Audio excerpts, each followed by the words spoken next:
ఘనపరుస్తూ హృదయాన్ని దూరముంచితే,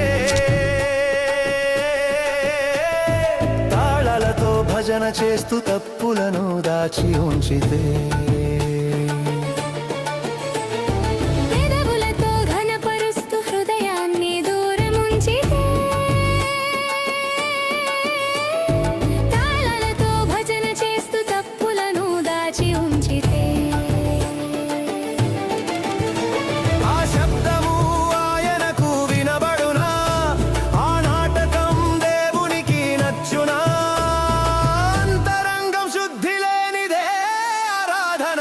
అర్హత లేదు.